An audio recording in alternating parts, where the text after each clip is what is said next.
Bien-aimés dans le Seigneur, la parole de Dieu nous dit dans Éphésiens chapitre 4 verset 30, « N'attristez pas le Saint-Esprit de Dieu, par lequel vous avez été scellés pour le jour de la rédemption. » Ces paroles résonnent comme un appel pressant, un avertissement céleste qui nous rappelle que le Saint-Esprit n'est pas une force impersonnelle mais une personne divine, sensible à nos attitudes, à nos paroles et à nos choix. Avez-vous déjà pris le temps de réfléchir à ce qui peut réjouir son cœur ou au contraire l'attrister? Ce message est crucial car ignorer cette réalité spirituelle peut nous éloigner de sa voix douce et de sa puissance vivifiante. Aujourd'hui, nous allons plonger ensemble dans une vérité profonde, 10 choses qui peuvent attrister le Saint-Esprit et comment les éviter. Ce n'est pas un enseignement théorique, c'est une révélation pratique qui transformera votre marche chrétienne. Je vous encourage dès maintenant à rester avec moi jusqu'à la fin, car nous découvrirons non seulement ces réalités, mais aussi une prière qui réveillera en vous le désir ardent de marcher dans l'obéissance et la sainteté. Avant d'aller plus loin, prenez un instant pour aimer cette vidéo, vous abonner à cette chaîne, Leader du Royaume 2, et activer la cloche de notification, afin de ne manquer aucune révélation qui fortifiera votre foi. Écrivez aussi en commentaire cette phrase, « Saint-Esprit, je veux marcher dans ta joie et non dans ta tristesse. » Votre déclaration sera un signe d'engagement devant Dieu. Préparez votre cœur, car ce que nous allons partager est une lumière pour votre âme et une clé pour votre destinée spirituelle. Lorsque l'apôtre Paul écrit aux Éphésiens, « N'attristez pas le Saint-Esprit de Dieu », Éphésiens chapitre 4 verset 30, il nous révèle une vérité essentielle. Le Saint-Esprit est une personne divine qui habite dans le croyant. Il n'est pas un simple vent, ni une énergie abstraite, mais la troisième personne de la Trinité. Jésus lui-même a annoncé dans Jean chapitre 14 verset 16, « Et moi, je prierai le Père, et il vous donnera un autre consolateur, afin qu'il demeure éternellement avec vous. » Cette promesse montre que le Saint-Esprit est celui qui nous guide, qui nous réconforte et qui nous sanctifie. Pourtant, comme toute relation vivante, notre communion avec lui peut être affectée. Le terme « attristé » traduit une douleur, une tristesse causée par le comportement de celui que l'on aime. Cela signifie que lorsque nous péchons volontairement, que nous cultivons l'amertume, la désobéissance ou les compromis avec le monde, nous faisons souffrir celui qui nous conduit dans la vérité. Cette réalité est souvent négligée, car dans le monde moderne, on réduit trop souvent l'action du Saint-Esprit à des émotions passagères ou à des manifestations spectaculaires, oubliant que son premier rôle est de former en nous le caractère de Christ. C'est pourquoi il est vital de comprendre non seulement comment le réjouir, mais aussi comment éviter ce qui l'attriste. Dans cette vidéo, nous allons explorer des principes bibliques profonds qui révèlent la sensibilité du Saint-Esprit afin que notre marche chrétienne soit marquée par une intimité véritable et une obéissance joyeuse à sa voix. Bien-aimés, maintenant que nous avons posé les fondations bibliques, entrons dans le cœur de ce message. Ensemble, découvrons 10 réalités spirituelles qui peuvent attrister le Saint-Esprit. Ces vérités ne sont pas théoriques, elles concernent notre vie quotidienne. Chaque principe est une clé précieuse qui nous aidera à garder notre communion vivante et pure avec le Consolateur. Premier principe, la désobéissance volontaire. L'une des premières causes qui attristent le Saint-Esprit est la désobéissance volontaire.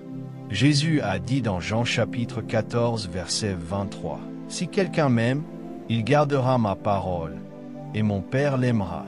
Nous viendrons à lui, et nous ferons notre demeure chez lui. » La véritable preuve de notre amour pour Dieu réside dans l'obéissance à ses commandements.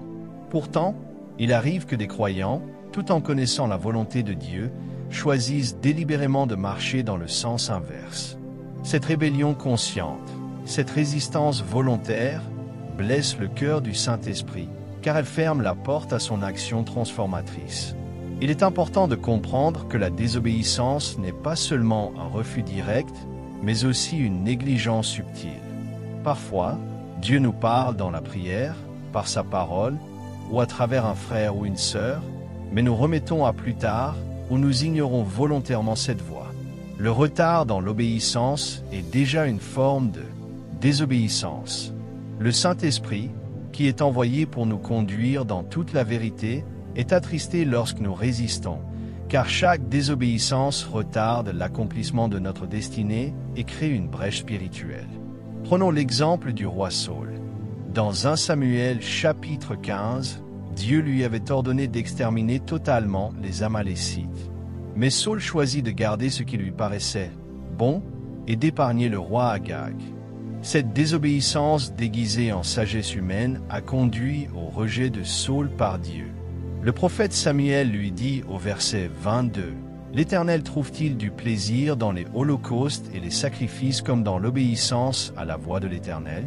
Voici, l'obéissance vaut mieux que les sacrifices, et l'observation de sa parole vaut mieux que la graisse des béliers. » Ce récit illustre clairement que la désobéissance attriste le Saint-Esprit et bloque la faveur divine. Dans notre vie moderne, cela peut se traduire par des compromis que nous considérons comme petits. Entretenir une relation que nous savons contraire à la volonté de Dieu, agir par orgueil alors que Dieu nous appelle à l'humilité, ou encore garder des habitudes que le Saint-Esprit nous a déjà demandé d'abandonner. Chaque acte de désobéissance nous éloigne un peu plus de sa direction. Mais la bonne nouvelle, c'est que Dieu nous appelle à la repentance. 1 Jean chapitre 1 verset 9 déclare « Si nous confessons nos péchés, il est fidèle et juste pour nous les pardonner et pour nous purifier de toute iniquité. » Lorsque nous choisissons de revenir dans l'obéissance, le Saint-Esprit retrouve sa joie en nous et sa paix envahit de nouveau nos cœurs. Obéir, ce n'est pas perdre notre liberté. C'est au contraire marcher dans la liberté véritable que Christ a acquise pour nous à la croix. Deuxième principe, les paroles corrompues et destructrices. La parole de Dieu nous avertit clairement dans Éphésiens chapitre 4 verset 29, « Qu'il ne sorte de votre bouche aucune parole mauvaise, mais, s'il y a lieu, quelques bonnes paroles qui servent à l'édification nécessaire et communiquent une grâce à ceux qui l'entendent. » Ce verset est directement lié à l'instruction de ne pas attrister le Saint-Esprit. Autrement dit, ce que nous disons a le pouvoir soit de réjouir, soit d'attrister celui qui habite en nous.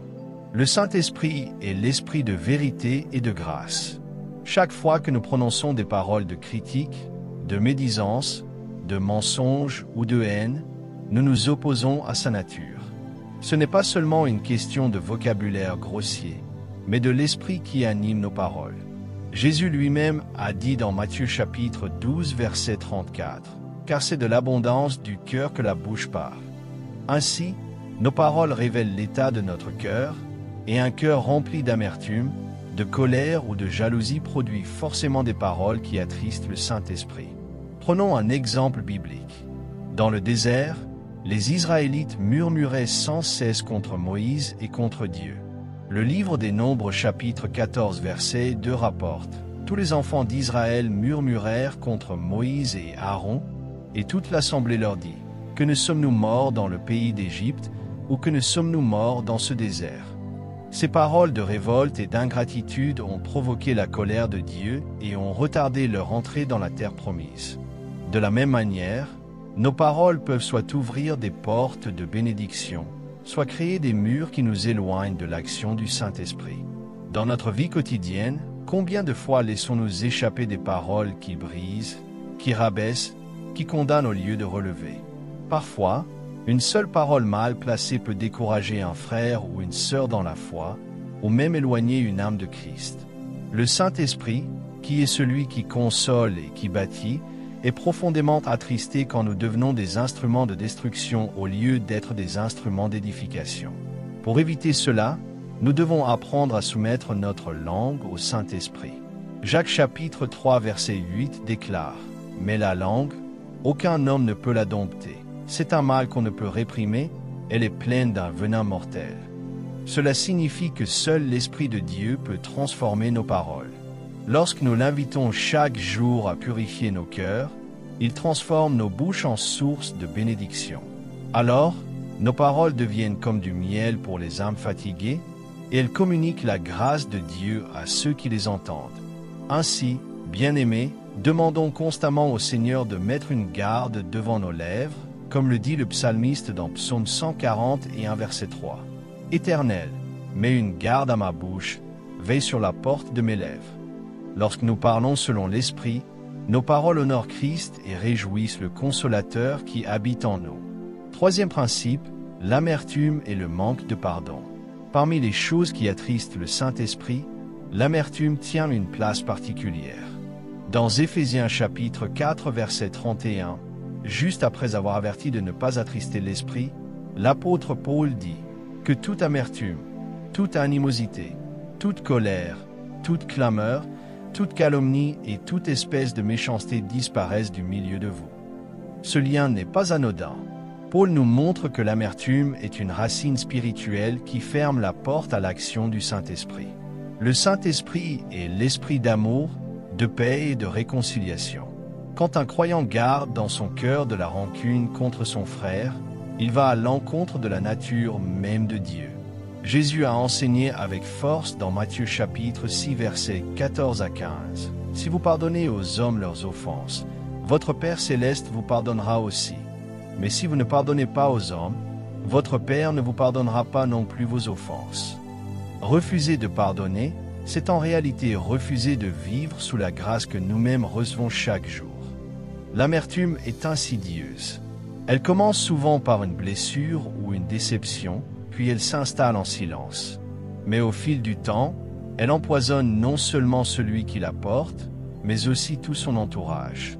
Hébreux chapitre 12 verset 15 nous avertit « Veillez à ce que personne ne se prive de la grâce de Dieu, à ce qu'aucune racine d'amertume, poussant des rejetons, ne produise du trouble et que plusieurs n'en soient infectés. » Autrement dit, une seule racine amère dans un cœur peut contaminer une communauté entière. Prenons l'exemple de Joseph dans la Genèse. Ses frères l'avaient trahi, vendu comme esclave, et son parcours fut marqué par des injustices répétées. Pourtant, lorsqu'il se retrouva en position de puissance en Égypte, il choisit le pardon plutôt que la vengeance. Dans Genèse chapitre 50 verset 20, il déclare à ses frères « Vous aviez projeté de me faire du mal. Dieu l'a changé en bien pour accomplir ce qui arrive aujourd'hui. » Cet esprit de pardon a glorifié Dieu et a permis à Joseph d'être un instrument puissant entre les mains du Seigneur.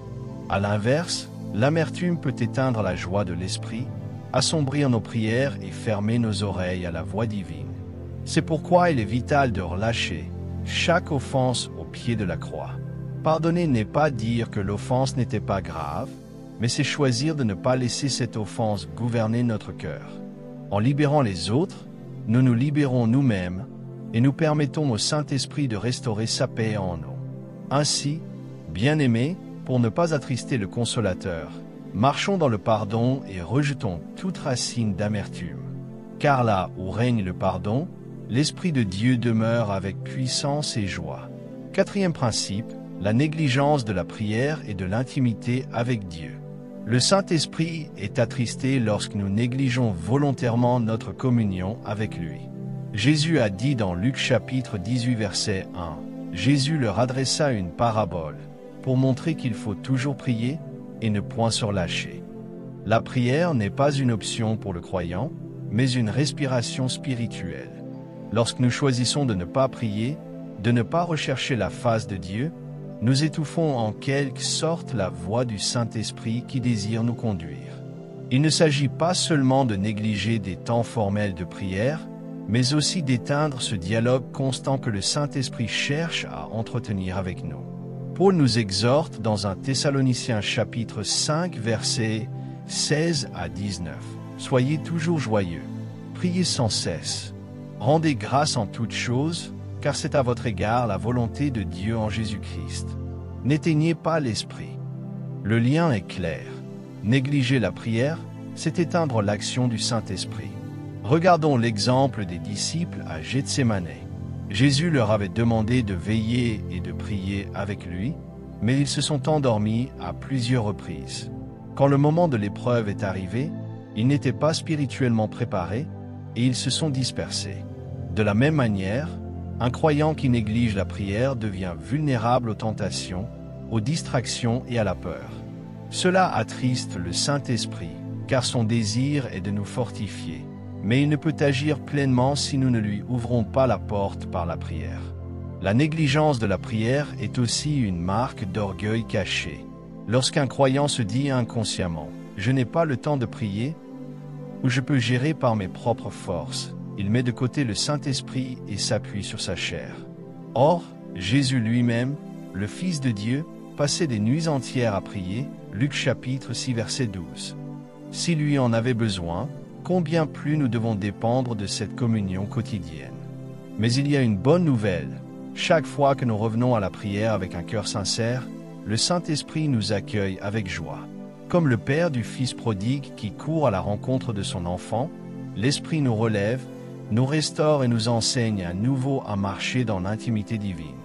Reprendre la prière, ce n'est pas accomplir une obligation religieuse, mais répondre à l'appel d'amour d'un Dieu qui désire ardemment passer du temps avec nous. Bien-aimés, gardons nos autels allumés, car un croyant qui prie est un croyant qui demeure dans la joie du Saint-Esprit, mais un croyant qui néglige la prière attriste celui qui veut être son guide fidèle.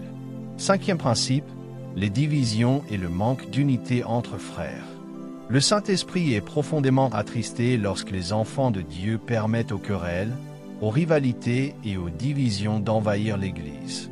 Paul nous avertit dans 1 Corinthiens chapitre 3 verset 3, « Parce que vous êtes encore charnels. En effet, puisqu'il y a parmi vous de la jalousie et des disputes, n'êtes-vous pas charnels, et ne marchez-vous pas selon l'homme ?» Ces divisions ne sont pas simplement des désaccords humains, elles brisent l'unité du corps de Christ et blessent le cœur de l'Esprit. Le Saint-Esprit est celui qui produit l'unité. Dans Éphésiens chapitre 4 versets 3 à 4, il est écrit « Efforcez-vous de conserver l'unité de l'Esprit par le lien de la paix. Il y a un seul corps et un seul esprit, comme aussi vous avez été appelés à une seule espérance par votre vocation. » Lorsque nous entretenons des jalousies, des compétitions spirituelles, des clans dans l'Église ou dans nos familles, nous nous opposons directement à l'œuvre de l'Esprit qui veut nous unir autour de Christ.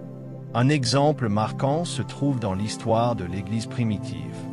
Dans Actes chapitre 2, lorsque les disciples étaient tous ensemble dans le même lieu, et d'un commun accord, le Saint-Esprit est descendu avec puissance, remplissant chacun d'eux.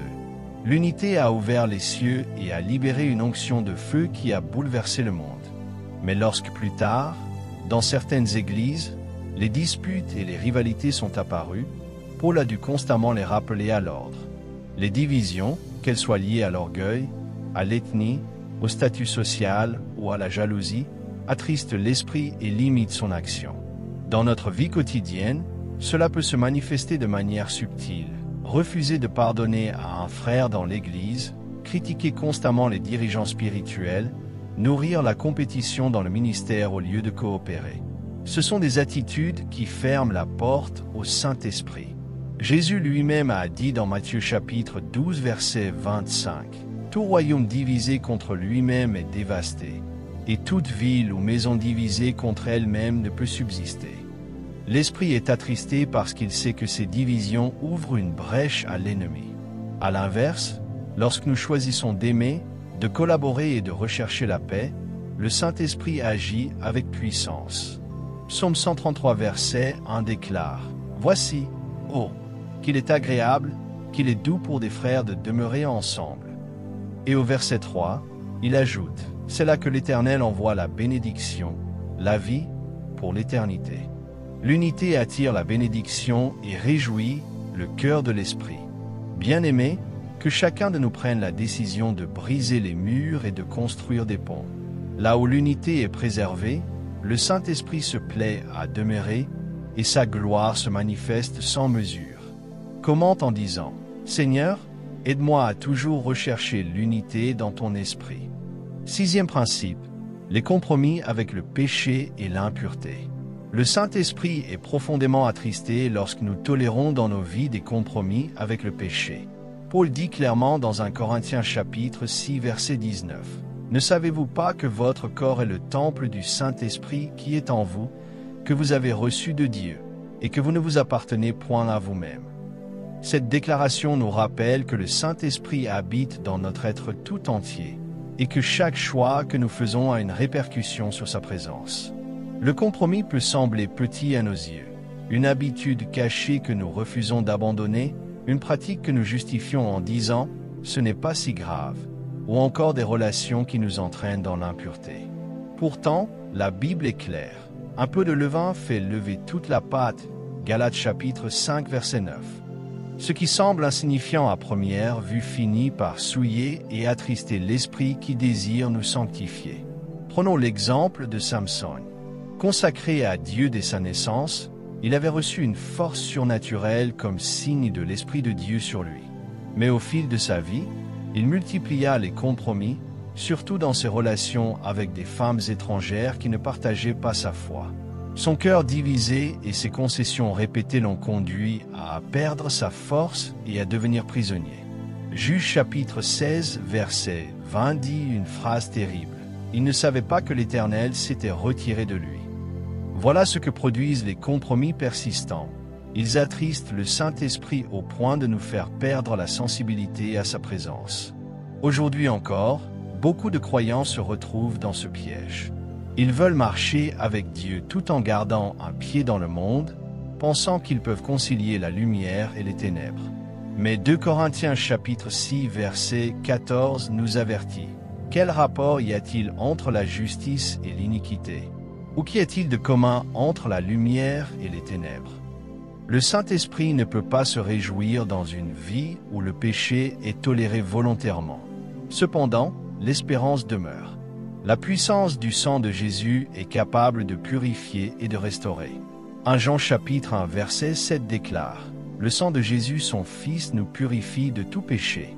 Le Saint-Esprit n'attend pas la perfection instantanée, mais un cœur sincère qui refuse de justifier le péché et qui choisit la repentance.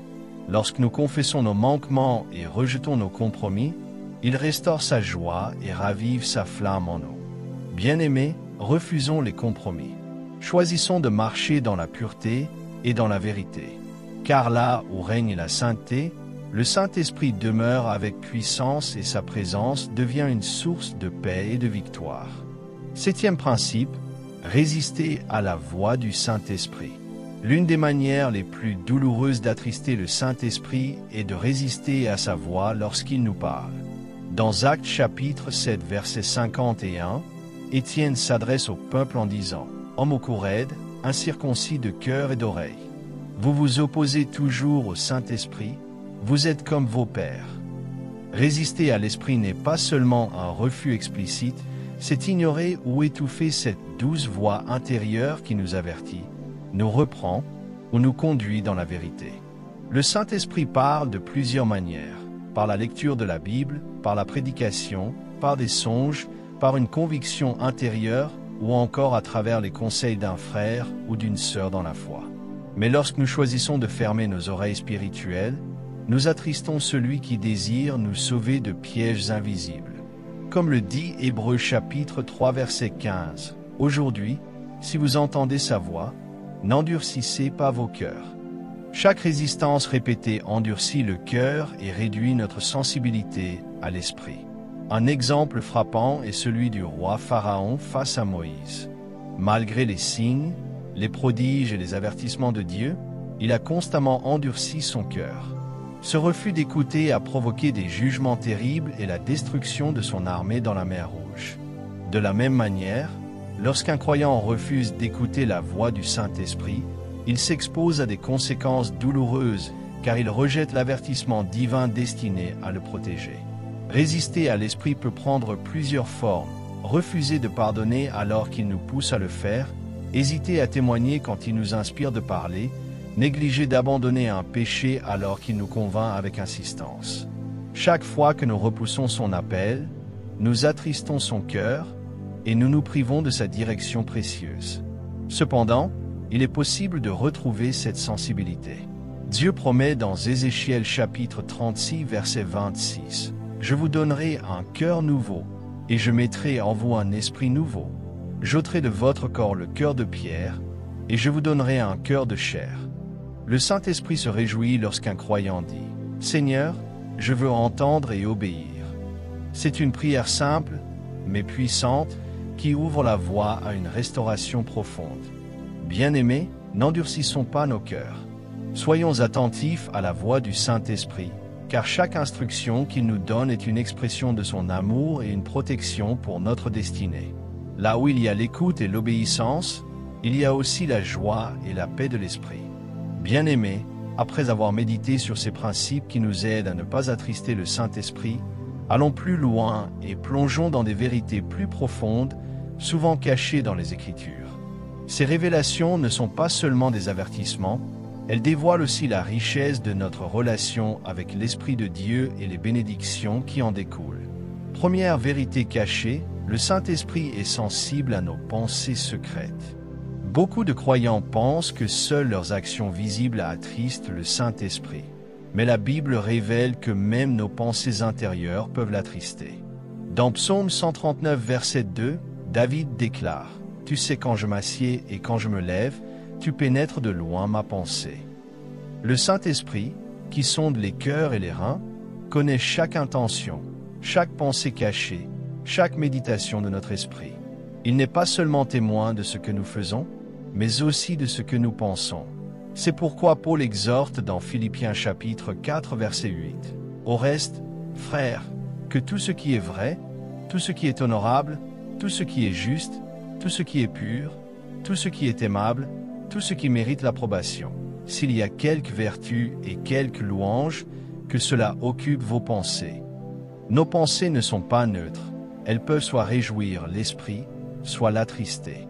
Une pensée entretenue d'envie, de convoitise ou de rancune attriste le consolateur, car elle ouvre une porte aux ténèbres. Un exemple frappant se trouve dans Actes chapitre 5, avec Anania et Saphira. Avant même de prononcer un mot, leur cœur avait conçu la tromperie.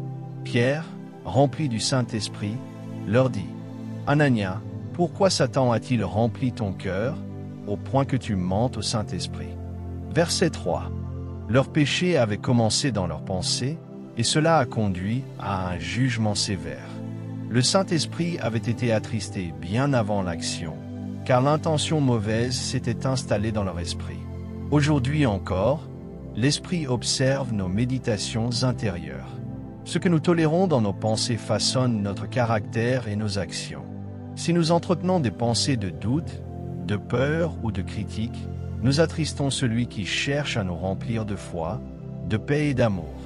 Mais si nous choisissons d'élever nos pensées vers les promesses de Dieu, nous l'honorons et attirons sa présence. Heureusement, Dieu nous donne une solution, le renouvellement de l'intelligence. Romains chapitre 12, verset 2 déclare « Soyez transformés par le renouvellement de l'intelligence, afin que vous discerniez quelle est la volonté de Dieu, ce qui est bon, agréable et parfait. » Le Saint-Esprit se réjouit lorsque nos pensées s'alignent sur la vérité de la parole, et c'est ainsi qu'il trouve un terrain fertile pour manifester sa puissance en nous.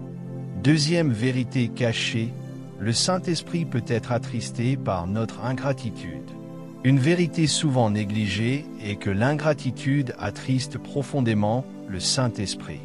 Dans 1 Thessaloniciens chapitre 5 verset 18, il est écrit « Rendez grâce en toutes choses, car c'est à votre égard la volonté de Dieu en Jésus-Christ. » Remarquez qu'il n'est pas dit de rendre grâce seulement quand tout va bien, mais en toutes choses. Pourquoi? Parce que l'Esprit de Dieu se réjouit dans un cœur reconnaissant, mais il est attristé quand nous murmurons, nous plaignons ou oublions ses bienfaits. L'ingratitude ne se manifeste pas uniquement par l'absence de reconnaissance, mais aussi par la comparaison constante. Lorsque nous fixons nos regards sur ce que nous n'avons pas, au lieu de célébrer ce que Dieu nous a déjà donné, nous ignorons l'œuvre du Saint-Esprit dans nos vies. Les Israélites en sont un exemple frappant. Après avoir vu la mer Rouge s'ouvrir, après avoir mangé la manne tombée du ciel, ils n'ont cessé de murmurer contre Moïse et contre Dieu, réclamant encore et encore d'autres choses. Exode chapitre 16, Nombre chapitre 14. Leur ingratitude a attristé l'Esprit et a provoqué la colère de Dieu, au point que toute une génération n'a pas vu la terre promise. De nos jours, il est facile de tomber dans le même piège. Nous prions pour un travail, et quand Dieu nous l'accorde, nous nous plaignons du salaire ou des conditions. Nous demandons une guérison, et une fois exaucée, nous oublions de rendre gloire à Dieu. Jésus lui-même a été confronté à cette réalité. Dans Luc chapitre 17, verset 17, après avoir guéri 10 lépreux, un seul revint pour lui rendre gloire. Jésus posa alors cette question. Les 10 n'ont-ils pas été guéris? Et les 9 autres, où sont-ils? Cette ingratitude attriste le cœur de Dieu, car elle traduit un manque de reconnaissance de sa grâce.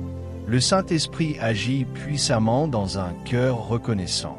L'ingratitude ferme les écluses du ciel, mais la reconnaissance les ouvre. C'est pourquoi Paul recommande dans Éphésiens chapitre 5 versets 19 à 20. Entretenez-vous par des psaumes, par des hymnes et par des cantiques spirituels, chantant et célébrant de tout votre cœur les louanges du Seigneur. Rendez continuellement grâce pour toutes choses à Dieu le Père, au nom de notre Seigneur Jésus-Christ. Bien-aimés, l'ingratitude attriste le Saint-Esprit parce qu'elle nie sa bonté et son action dans nos vies. Mais un cœur rempli de reconnaissance attire sa présence et son onction.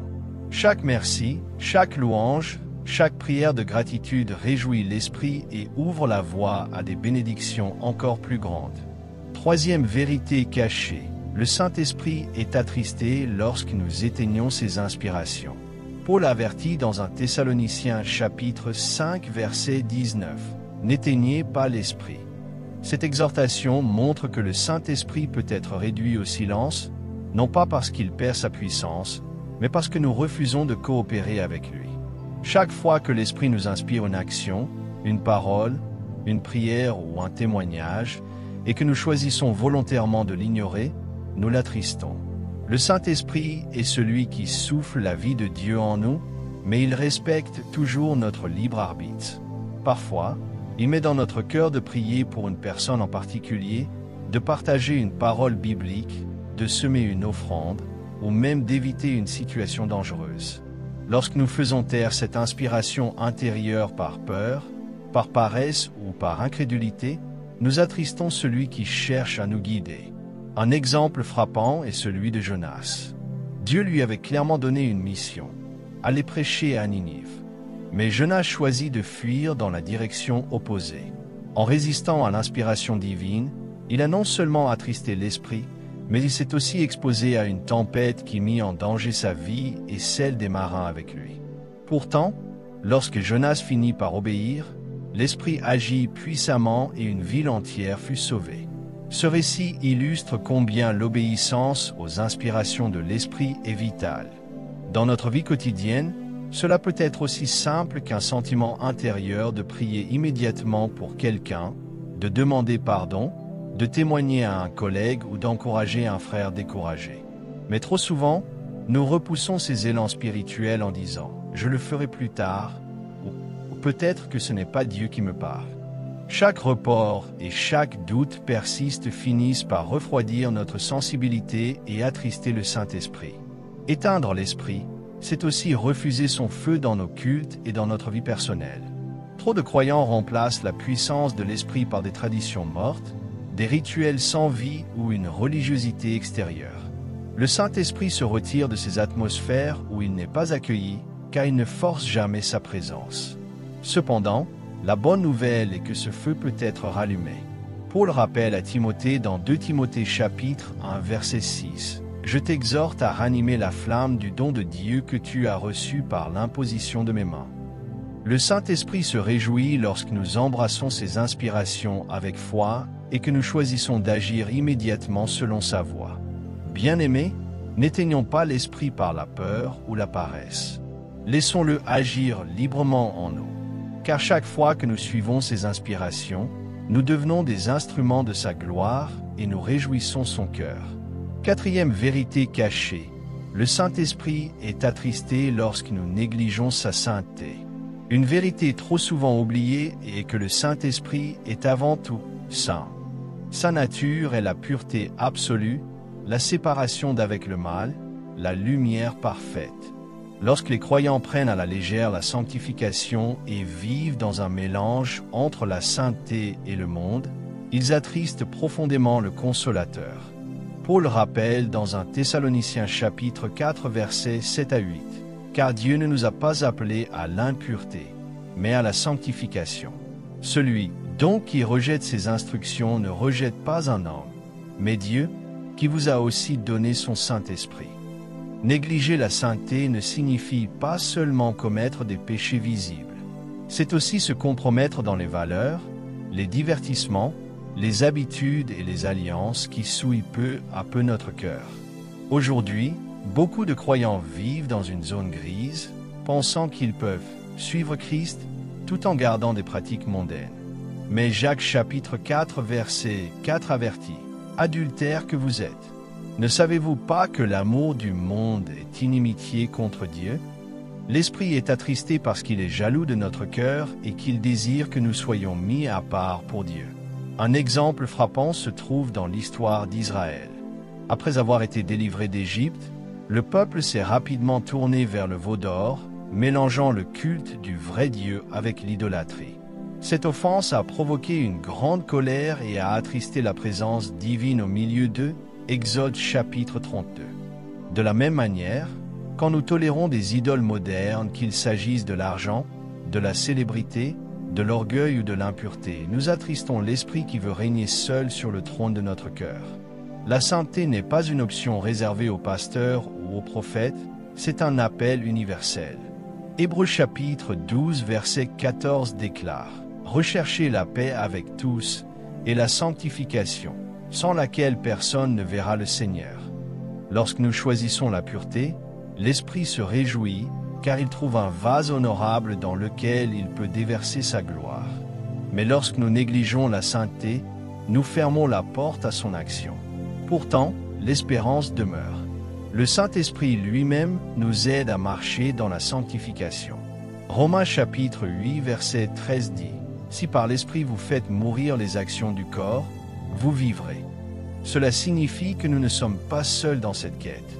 C'est en nous abandonnant à lui chaque jour que nous pouvons refléter le caractère de Christ.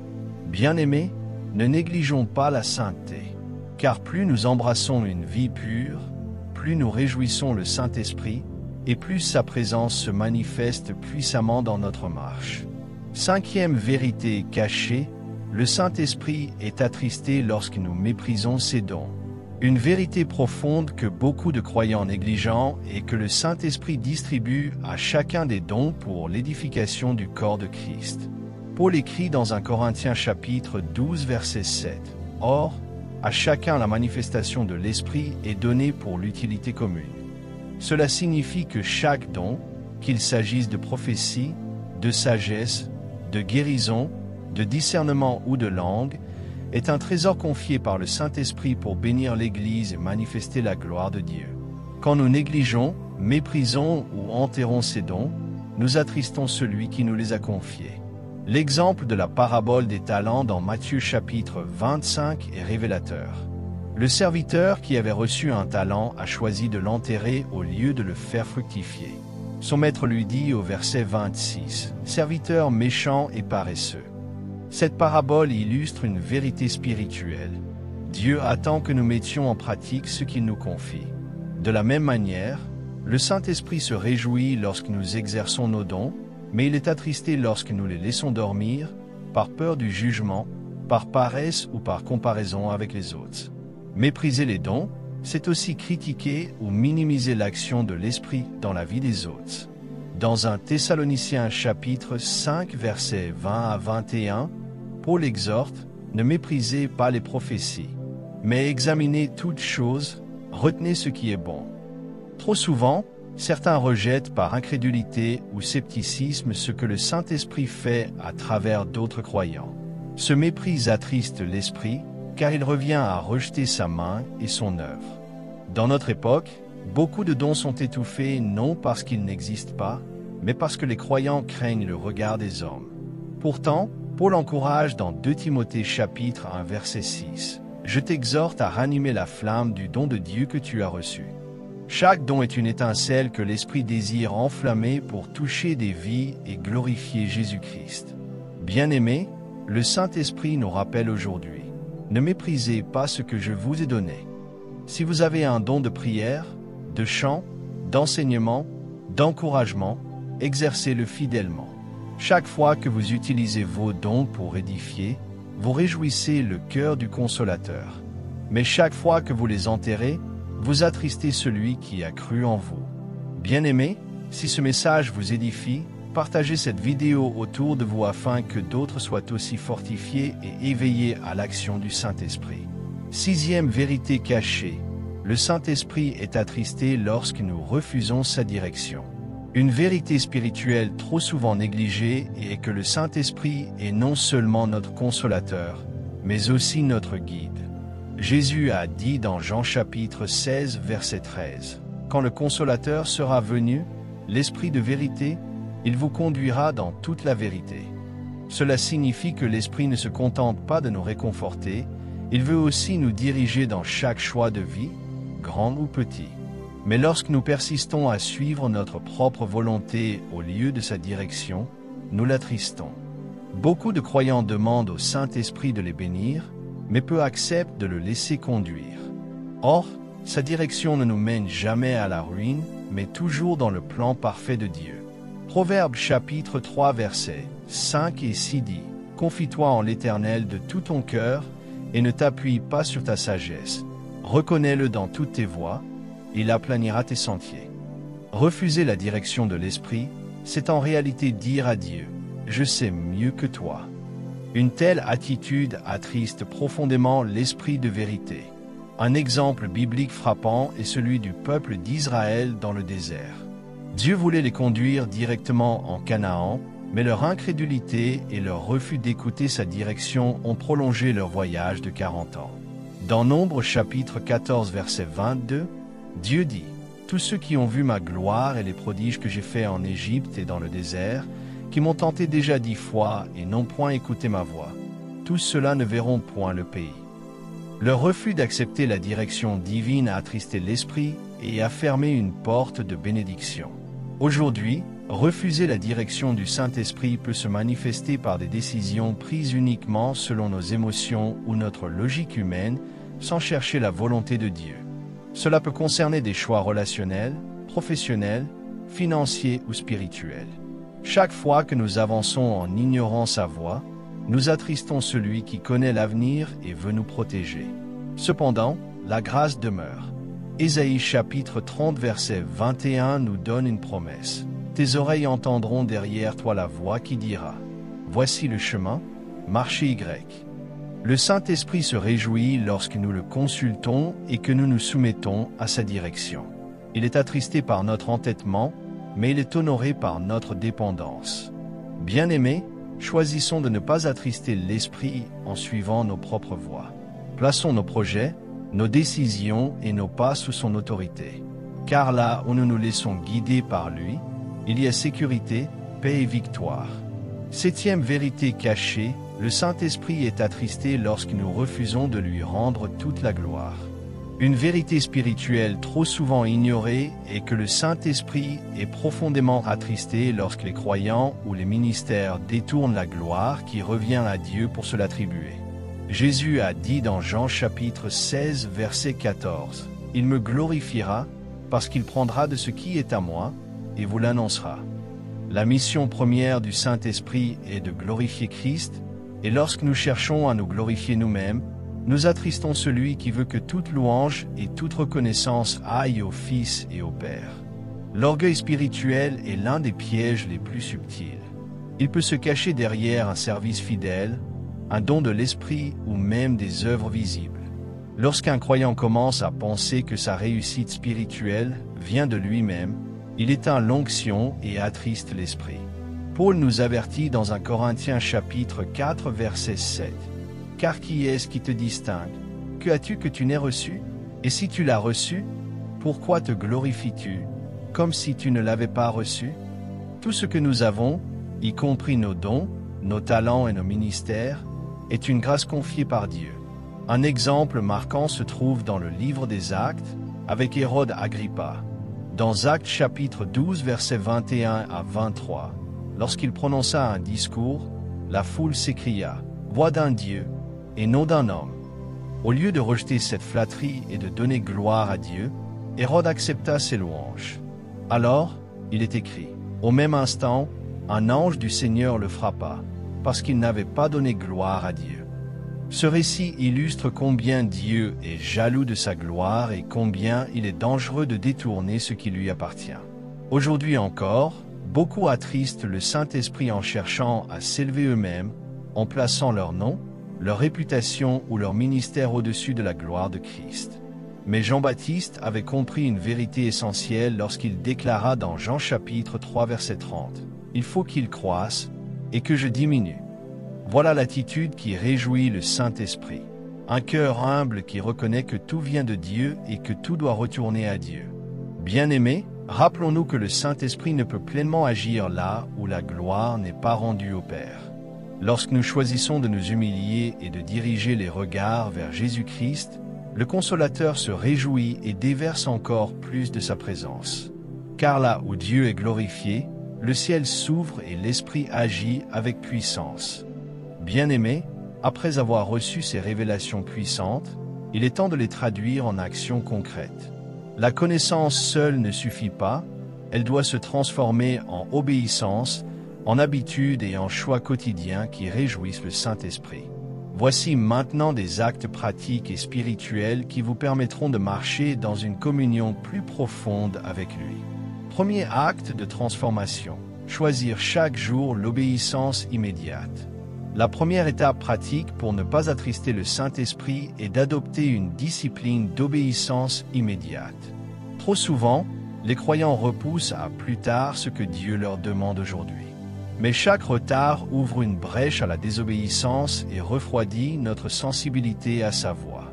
Jésus a dit dans Jean chapitre 14 verset 15 « Si vous m'aimez, gardez mes commandements ». L'amour véritable pour Christ se manifeste par une obéissance sans délai. Dans la pratique, cela signifie répondre rapidement aux convictions que le Saint-Esprit place dans notre cœur. Si Dieu met sur votre cœur de pardonner à quelqu'un, faites-le sans attendre. Si l'Esprit vous pousse à prier pour une personne ou à abandonner une mauvaise habitude, obéissez aussitôt. Plus nous répondons rapidement à ces directions, plus nous entraînons notre esprit à marcher dans l'obéissance. Un exemple frappant est celui de Philippe dans Actes chapitre 8. L'ange du Seigneur lui dit de se rendre sur le chemin qui descend de Jérusalem à Gaza. Sans hésiter, il se leva et partit. Cette obéissance immédiate l'a conduit à rencontrer l'eunuque éthiopien et à être l'instrument d'un puissant témoignage de l'Évangile. De la même manière, chaque acte d'obéissance immédiate nous place dans le plan parfait de Dieu et réjouit le cœur du Saint-Esprit. Refuser ou retarder cette obéissance, c'est attrister celui qui cherche à nous conduire dans la vie abondante. Mais lorsque nous choisissons de dire « Oui, Seigneur », sans réserve, nous ouvrons la porte à une dimension plus grande de sa présence et de sa puissance. Bien-aimés, engageons-nous à vivre cette obéissance immédiate. Chaque jour, demandons au Saint-Esprit de nous aider à reconnaître sa voix et à y répondre sans tarder. Car c'est dans la promptitude de notre obéissance que se manifeste la joie du Consolateur et la croissance de notre foi. Deuxième acte de transformation, purifier ses paroles et choisir le langage de l'Esprit. Un autre pas concret pour éviter d'attrister le Saint-Esprit est de soumettre nos paroles à sa seigneurie. Comme nous l'avons vu, nos paroles ont le pouvoir d'édifier ou de détruire. Jacques chapitre 3 verset 10 dit « De la même bouche sortent la bénédiction et la malédiction. Il ne faut pas, mes frères, qu'il en soit ainsi. » Nos paroles ne sont jamais neutres. Elles transportent soit la vie, soit la mort. Proverbe chapitre 18 verset 21. Dans la pratique, cela signifie apprendre à filtrer chaque mot avant de le prononcer. Avant de parler, posons-nous cette question. Est-ce que ce que je vais dire glorifie Dieu, édifie mon prochain et réjouit le Saint-Esprit? Si la réponse est non, alors il vaut mieux garder le silence. Le psalmiste priait dans Psaume 141, verset 3. « Éternel, mets une garde à ma bouche, veille sur la porte de mes lèvres. » C'est une prière pratique que nous pouvons faire chaque jour pour que nos paroles deviennent des instruments de grâce. Un exemple frappant est celui d'Élisée. Lorsqu'il s'adressa à la Sunamite dont le fils venait de mourir, il choisit de parler avec compassion et foi, et cela ouvrit la voie à un miracle de résurrection. 2 Rois chapitre 4. Ces paroles n'étaient pas de simples mots humains. Elles étaient inspirées par l'Esprit de Dieu. De la même manière, nos paroles peuvent être des canaux de consolation, de guérison et de restauration si nous les laissons être guidés par le Saint-Esprit. Dans notre vie quotidienne, purifier nos paroles peut se traduire par remplacer la critique par l'encouragement, le murmure par la gratitude, la colère par la douceur et les conversations vaines par des paroles centrées sur la vérité. Plus nous choisissons de parler selon l'Esprit, plus nous devenons des porteurs de vie. Bien-aimés, engageons-nous à sanctifier notre bouche devant Dieu. Car lorsque nos paroles deviennent des semences de bénédiction, le Saint-Esprit se réjouit et nous remplit d'une paix profonde. Souvenons-nous que chaque mot compte et que dans la pureté de nos paroles se trouve une clé de transformation spirituelle. Troisième acte de transformation. Entretenir une vie de pardon et rejeter l'amertume. Un pas décisif pour ne pas attrister le Saint-Esprit est de vivre dans le pardon continuel. Jésus a dit dans Matthieu chapitre 6 verset 14, « Si vous pardonnez aux hommes leurs offenses, votre Père céleste vous pardonnera aussi. » Le pardon n'est pas une option, c'est une nécessité spirituelle qui garde notre cœur pur et sensible à la voix du Saint-Esprit. Dans la pratique, cela signifie décider, parfois chaque jour, de ne pas laisser les offenses s'accumuler dans notre cœur. Les blessures, les trahisons, les injustices sont réelles, mais elles deviennent des prisons lorsqu'elles se transforment en rancune. Hébreux chapitre 12 verset 15 avertit. Veillez à ce qu'aucune racine d'amertume, poussant des rejetons, ne produise du trouble et que plusieurs n'en soient infectés. L'amertume attire la tristesse de l'esprit, mais le pardon libère sa joie et sa paix. Un exemple puissant est celui d'Étienne, le premier martyr de l'Église. Alors qu'il était lapidé, il leva les yeux vers le ciel et dit « Seigneur, ne leur impute pas ce péché. » Actes chapitre 7 verset 60. Ce pardon surnaturel, inspiré par le Saint-Esprit, a non seulement glorifié Dieu, mais il a aussi ouvert une porte spirituelle qui allait marquer profondément un jeune homme présent, Saul de Tarse, futur apôtre Paul. Cela montre que nos choix de pardon ne touchent pas seulement notre vie, mais aussi celle de ceux qui nous entourent. Dans notre quotidien, entretenir une vie de pardon peut signifier appeler une personne pour rétablir la paix, prier sincèrement pour un ennemi, ou encore renoncer à rappeler sans cesse une offense passée. C'est un processus qui demande de s'abandonner au Saint-Esprit, car seul son amour répandu dans nos cœurs nous rend capables de pardonner comme Christ. Bien-aimés, souvenons-nous que pardonner, ce n'est pas excuser l'injustice, mais refuser de laisser cette injustice gouverner notre vie. C'est choisir la liberté plutôt que l'amertume, la paix plutôt que la rancune. Le Saint-Esprit se réjouit d'un cœur qui pardonne, car ce cœur reflète le caractère de Jésus-Christ. Quatrième acte de transformation. Cultiver la prière constante et l'intimité avec le Saint-Esprit. Un autre acte essentiel pour ne pas attrister le Saint-Esprit est de nourrir chaque jour notre relation avec lui à travers la prière. Paul nous exhorte dans 1 Thessaloniciens chapitre 5 verset 17, « Priez sans cesse ». La prière n'est pas un rituel mécanique, mais une respiration spirituelle qui entretient la flamme de sa présence en nous. Lorsque nous négligeons cet échange intime, nous attristons le Consolateur qui désire ardemment nous parler et nous fortifier. Dans la pratique, cela signifie réserver du temps chaque jour pour s'approcher de Dieu, mais aussi cultiver un dialogue permanent avec l'Esprit au milieu de nos activités. La prière constante n'est pas seulement un temps de supplication, mais aussi d'écoute, de louange et d'action de grâce. Philippiens chapitre 4 verset 6 nous dit « Ne vous inquiétez de rien, mais en toute chose faites connaître vos besoins à Dieu par des prières et des supplications, avec des actions de grâce. » Ainsi, chaque situation devient une opportunité d'ouvrir la porte au Saint-Esprit. Prenons l'exemple de Daniel. 3 fois par jour, il se mettait à genoux pour prier, même sous la menace de la persécution. Daniel chapitre 6 verset 10. Cette constance dans la prière attira la faveur de Dieu et la protection divine dans la fosse aux lions. De la même manière, la discipline d'une vie de prière constante réjouit le Saint-Esprit, car elle exprime notre dépendance et notre confiance en lui. Dans notre quotidien, cela peut être simple: élever une courte prière de gratitude au réveil, invoquer le Saint-Esprit avant une décision, chanter un cantique au milieu d'une tâche, ou méditer un verset biblique en silence. Ce sont ces petites flammes qui entretiennent le feu intérieur et empêchent l'esprit d'être attristé. Bien-aimés, cultivons cette intimité avec le Consolateur. La prière constante n'est pas un fardeau, mais une clé de liberté et de puissance.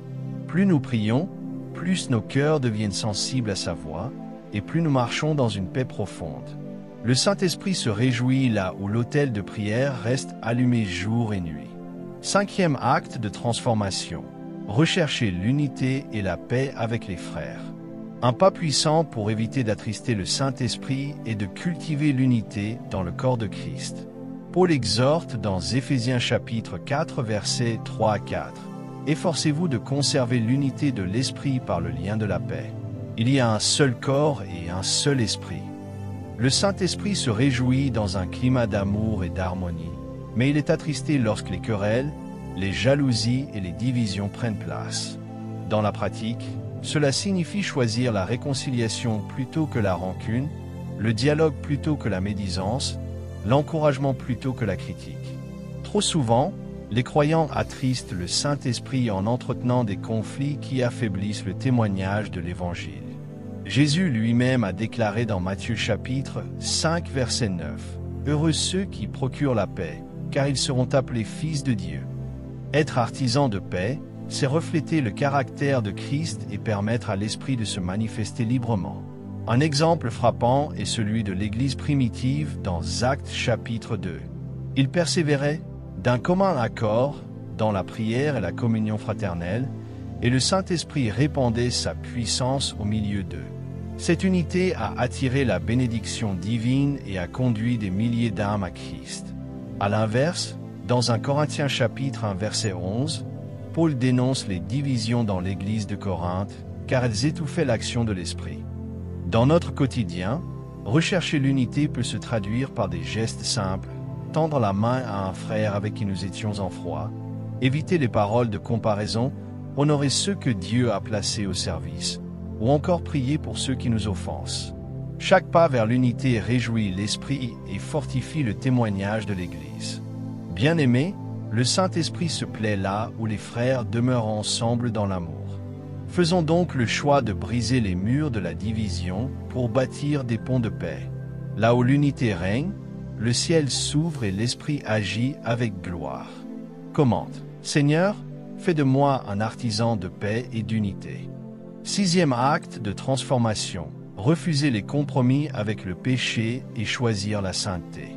Pour marcher dans une communion profonde avec le Saint-Esprit, il est essentiel de rejeter les compromis qui souillent notre marche chrétienne. Paul rappelle dans 2 Corinthiens chapitre 6 verset 17 « Sortez du milieu d'eux et séparez-vous, dit le Seigneur.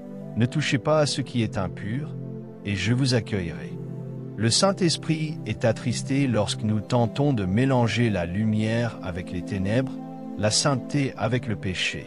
Dans la pratique, refuser le compromis signifie prendre des décisions claires, même si elles coûtent.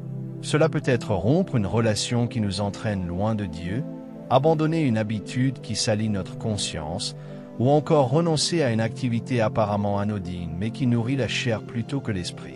Le péché toléré devient une porte ouverte à l'ennemi et attriste l'esprit qui nous appelle à être des temples purs. Un exemple biblique frappant est celui de Daniel.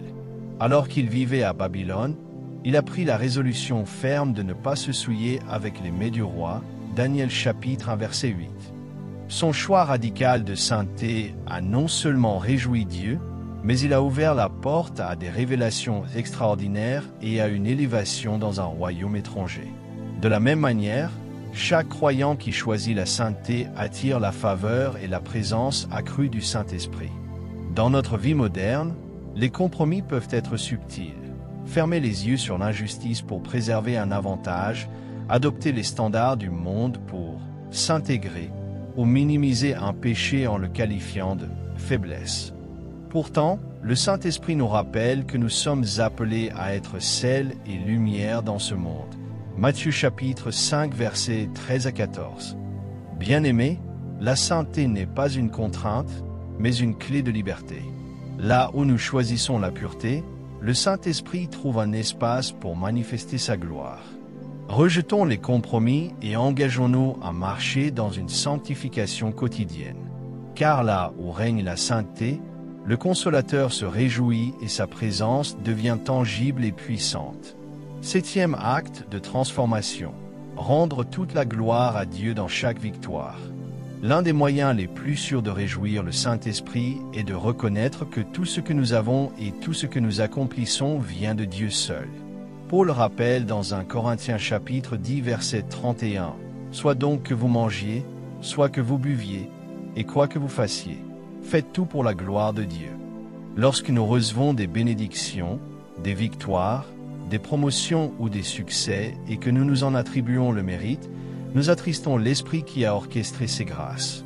Dans la pratique, rendre gloire à Dieu signifie avoir une attitude de reconnaissance et d'humilité. Chaque réussite doit être l'occasion de pointer vers Christ plutôt que vers nous-mêmes. Cela peut se manifester par des témoignages publics, par des prières de gratitude ou même par une attitude quotidienne d'humilité qui reconnaît « Ce n'est pas moi, mais Dieu en moi ». Un exemple biblique frappant est celui de Pierre et Jean à la Belle Porte dans Actes chapitre 3. Après avoir guéri un homme boiteux, la foule les regarda avec admiration. Mais Pierre s'empressa de dire au verset 12, « Pourquoi avez-vous les regards fixés sur nous, comme si c'était par notre propre puissance ou par notre piété que nous eussions fait marcher cet homme ?» Puis il donna toute la gloire à Jésus-Christ. Ce réflexe d'humilité a réjoui le Saint-Esprit et a ouvert la porte à un puissant témoignage qui amena des milliers à la foi. À l'inverse, Hérode dans Actes chapitre 12 accepta la gloire qui ne revenait qu'à Dieu et fut frappé de mort. Cet exemple tragique montre combien il est dangereux de détourner la gloire. Bien-aimés, le Saint-Esprit se réjouit lorsque nous nous humilions devant Dieu et que nous lui attribuons toute gloire. Chaque victoire est une opportunité de proclamer sa fidélité et sa puissance. Lorsque nous faisons de lui le centre, il nous élève davantage et fait resplendir sa gloire à travers nous. Ainsi parle l'Esprit du Seigneur en ce jour. Mon enfant, mon cœur soupire après toi. Je t'ai choisi avant la fondation du monde, je t'ai marqué de mon sceau et je t'ai appelé à être un témoin de ma gloire. Mais trop souvent, tu as laissé les bruits de ce monde étouffer ma voix. Trop souvent, tu as permis aux blessures, aux distractions et aux désirs éphémères d'obscurcir la flamme que j'ai déposée en toi. Pourtant, je ne t'ai pas abandonné, car mon amour est plus grand que tes chutes et ma grâce est plus forte que tes faiblesses. Le Saint-Esprit dit, aujourd'hui, je viens rallumer le feu éteint dans ton cœur. Je viens réveiller en toi la soif de prier, la soif d'obéir, la soif de marcher dans la sainteté. Car je ne t'ai pas appelé à vivre dans la tiédeur, mais à marcher dans la plénitude de ma présence. Je veux faire de ta vie un témoignage vivant de ma puissance. Lève-toi, mon enfant, ne laisse plus le péché, l'amertume ou la peur attrister mon cœur. Donne-moi chaque espace de ton être, et tu verras ma gloire se manifester dans tes jours. Le Seigneur dit encore, « Je mets devant toi un chemin nouveau. Là où il y avait confusion, je mets la lumière. Là où il y avait découragement, je souffle l'espérance. Là où il y avait des chaînes, je proclame la liberté. Car je suis l'Esprit du Seigneur, et là où est l'Esprit du Seigneur, là est la liberté. Ne crains plus les voix qui veulent t'accuser, ne redoute plus l'avenir, car je marche devant toi comme un feu dévorant. Ceux qui se lèveront contre toi verront ma main, et ceux qui doutaient de toi verront que je t'ai choisi. » Le Saint-Esprit dit, « Mon enfant, choisis aujourd'hui de ne pas m'attrister par la désobéissance, par l'ingratitude ou par la division. Choisis de marcher dans l'amour, dans la paix et dans l'unité. Si tu m'honores, je t'honorerai. Si tu me cherches de tout ton cœur, je me laisserai trouver par toi. Alors je remplirai ta maison de ma gloire, je saturerai tes prières de ma puissance, et je ferai de toi une source de consolation pour ceux qui pleurent. » Et le Seigneur conclut, « Voici, je fais toutes choses nouvelles dans ta vie. Ne regarde plus en arrière, ne sois plus lié aux fautes passées, car je t'ai pardonné. Avance dans la sainteté, avance dans l'obéissance, avance dans la puissance. Car je t'envoie comme un porteur de lumière dans un monde rempli de ténèbres. Mon esprit sera sur toi, et par toi beaucoup entendront ma voix. Réjouis-toi donc, car je ne t'ai pas abandonné, mais je t'élève pour une saison nouvelle. Bien-aimés dans le Seigneur, nous avons parcouru un chemin spirituel puissant. Nous avons vu 10 réalités qui peuvent attrister le Saint-Esprit, et surtout, comment les éviter. Nous avons découvert que la désobéissance volontaire, les paroles corrompues, l'amertume, la négligence de la prière, les divisions, les compromis et la résistance à sa voix attristent l'Esprit de Dieu. Nous avons aussi médité sur des vérités profondes, nos pensées secrètes, notre ingratitude, le mépris des dons, le refus de sa direction et la recherche de notre propre gloire touchent son cœur. Enfin, nous avons reçu des actes pratiques pour transformer nos vies et marcher dans une obéissance qui réjouit l'Esprit. Mon frère, ma sœur, retiens ceci. Le Saint-Esprit n'est pas un visiteur occasionnel, il est celui qui demeure en toi. Il veut te guider, t'instruire, t'élever et faire de toi un instrument de gloire pour Christ. Ne l'attriste pas, mais choisis chaque jour de lui donner ta voix, ton cœur, tes pensées et tes actions. Là où tu l'honores, il manifeste sa puissance. Si ce message a touché ton cœur, aime cette vidéo, abonne-toi à la chaîne Leader du Royaume 2 et partage-la pour que d'autres soient bénis à leur tour. Éternel notre Dieu, Père Tout-Puissant, nous venons devant toi avec humilité et reconnaissance. Merci pour le don précieux du Saint-Esprit qui habite en nous, qui nous guide, nous enseigne et nous fortifie chaque jour. Merci pour sa présence qui nous scelle pour le jour de la rédemption. Seigneur, nous confessons que trop souvent nous avons attristé ton esprit par nos paroles, nos pensées, nos attitudes et nos choix. Mais aujourd'hui, nous venons à toi avec un cœur repentant, demandant pardon et restauration. Saint-Esprit, toi qui es le consolateur, pardonne nos désobéissances. Pardonne nos compromis avec le péché, nos paroles qui ont blessé, nos rancunes que nous avons gardées. Purifie nos cœurs de toute amertume et remplis-nous de l'amour qui pardonne. Pardonne nos négligences dans la prière et restaure en nous la soif de ton intimité. Seigneur, pardonne nos divisions, nos jalousies, nos critiques et nos orgueils qui ont étouffé ton action au milieu de nous. Aujourd'hui, nous choisissons de marcher dans l'obéissance. Nous choisissons de sanctifier nos paroles, de cultiver le pardon, de garder nos autels de prière allumés et de rechercher l'unité et la paix avec nos frères et sœurs. Nous décidons de rejeter tout compromis et de marcher dans la sainteté. Nous choisissons de t'attribuer toute gloire, Seigneur, car sans toi nous ne pouvons rien faire.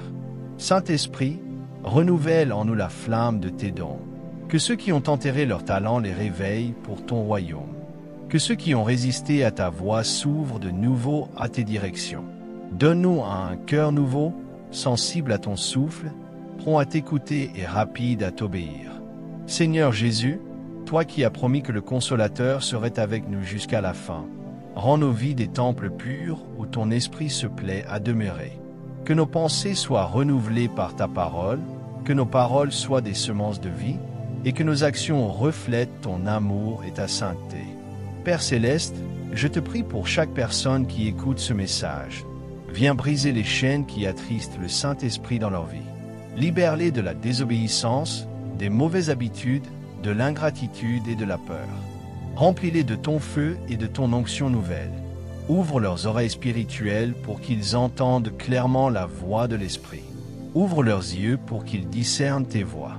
Et accorde-leur la force de marcher dans tes directions avec foi et persévérance.